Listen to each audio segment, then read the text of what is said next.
السلام عليكم وأهلا وسهلا فيكم بقناتي وصفة مجربة ومضمونة.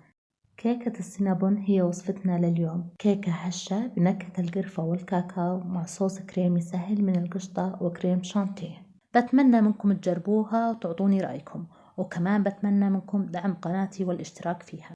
بسم الله نبدأ خطوة بخطوة. كالعادة مقاديرنا رح تجدوها على الشاشة وفي صندوق الوصف. أولا عندي 4 بيضات بحرارة الغرفة، رح أخفقهم على سرعة عالية جدا حتى يتفتح لون البيض، ومن ثم رح أضيف لهم كوب ونصف سكر وباكيت فانيلا تركي أو ملعقة كبيرة معيارية، وأخفق حتى يصبح لون المزيج فاتح وكريمي. وراح أضيف لهم 3/4 كوب زيت نباتي تدريجيا مثل الخيط من دون أن نتوقف عن الخفق، ومن ثم أضيف كوب حليب. طبعا الحليب نعامله زي الزيت، يكون تدريجيا مثل الخيط، وسرعة الخفاقة ما زالت عالية.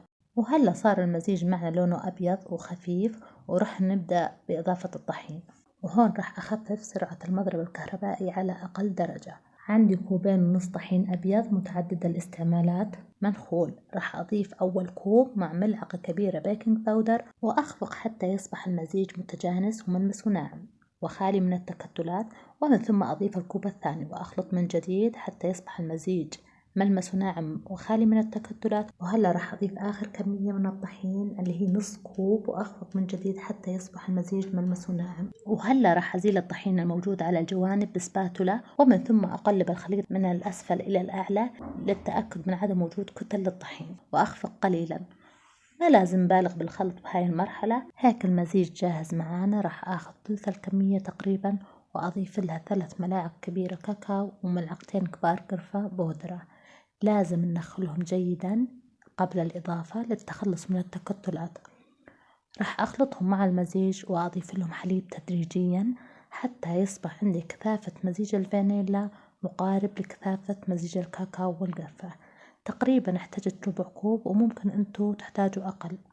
وهلا راح أبدأ بتوزيع الخليط في القالب مقاسه من الأعلى تقريبا 25 سنتي، مدهون بزبدة وطحين، وممكن استبدال الزبدة بالسمن. وهلا راح نبدأ بخلطة الفانيلا ونحاول نقسمها 3 أقسام، وبعدين راح أضيف خلطة القرفة والكاكاو، وأنا قسمتها قسمين كما هو واضح. وراح أخفض القالب قليلا وأحرك الخليط بعود شواء لإخراج الهواء ولدمج الطبقات مع بعضها. ومن ثم أضع القالب على الرف الأوسط في فرن محمى مسبقا على حرارة 180 لمدة 45 دقيقة. وهذا شكل القالب لما طلعناه من الفرن بعد 45 دقيقة.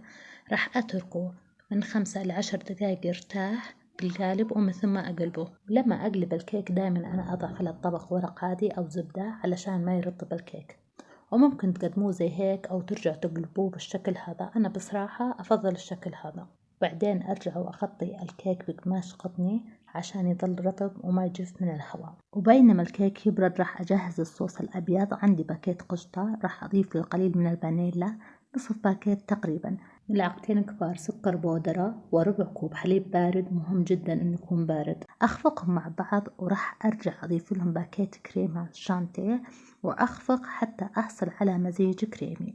بصراحة هذا الصوص كثير طعمه طيب، وممكن تستبدلوه بصوص الجبنة كريمي أو تقدموا الكيكة بدون أي صوص مع شاي أو قهوة حسب رغبتكم. وهون راح أزين الكيكة بالصوص والفستق الحلبي واللوز، وخليت كمية من الصوص راح أزين فيها قطع الكيك عند تقديمها بالأطباق.